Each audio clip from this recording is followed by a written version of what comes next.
seemed very much disappointed. I mentioned to him that you and Miss Prism were in the garden, and he said he was anxious to speak to you for a moment. Ask Mr. Earnest whether he come here. I suppose you had better talk to the housekeeping about a room for him. Yes, miss. I've never met any really wicked person before. I feel rather frightened. I'm so afraid to look just like everyone else.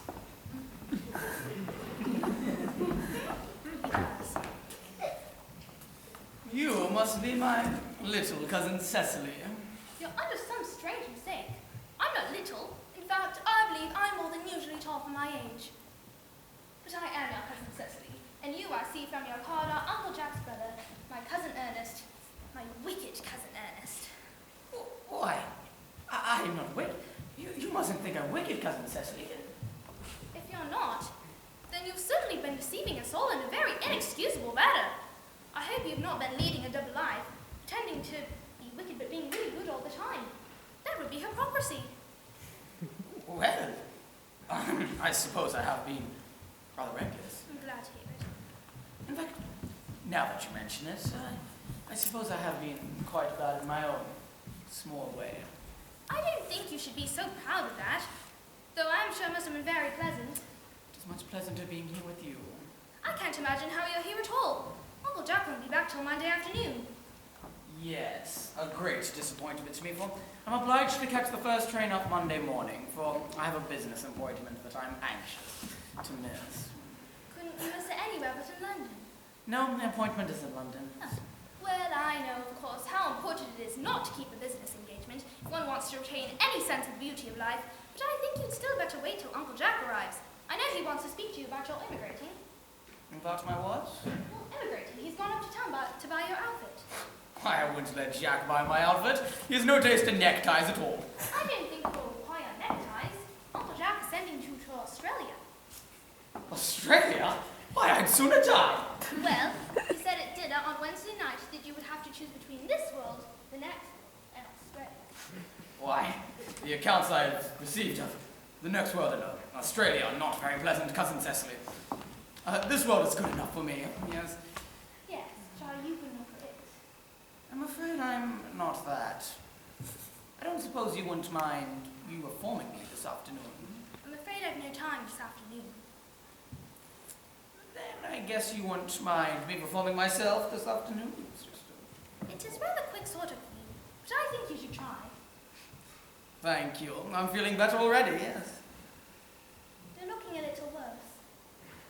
That is because I'm hungry. Oh, Yes. how thoughtless of me. I should have remembered that when one is going to lead an entirely new life, one requires regular and wholesome meals. Won't you come in?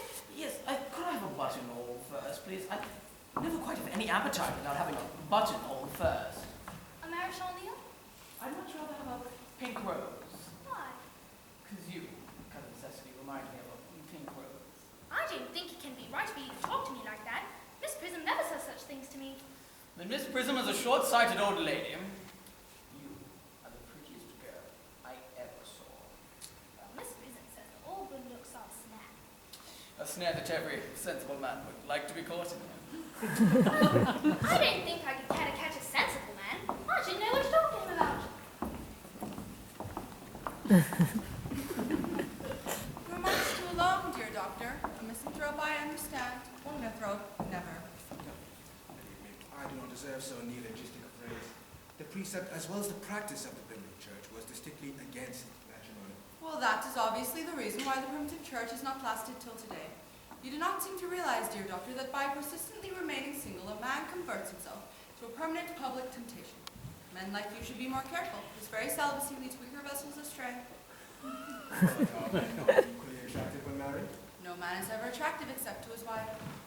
And often I've been told, not even to her. Well, sympathies of the woman. Maturity can be depended on.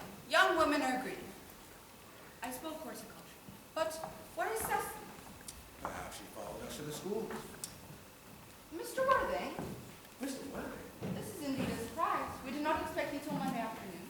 I have returned sooner than I expected. Dr. Shaspel, I hope you are well. Dear Mr. Worthing, I trust this god of woe does not betoken some terrible calamity. My brother. More shameful depths and extravagance? Still leading his life of pleasure. Dead. Your brother Ernest dead? Quite dead. It's a lesson for him. I trust he will profit by it. Dear Mr. White, you have my sincere condolence. You have at least the consolation of knowing that you are always the most generous and forgiving of brothers. Poor Ernest, he had many faults, but it is a sad, sad blow. Very sad indeed. Were you with him at the end? No, he died abroad in Paris. In fact, I received a telegram from the manager of the Grand Hotel last night. Was the cause of death mentioned? A severe chill, it seems. As a man sows, so let him reap. Charity, dear. Charity. None of us are perfect. I myself am peculiarly susceptible to drafts. Will the interment take place here? No, he seemed to express a desire to be buried in Paris.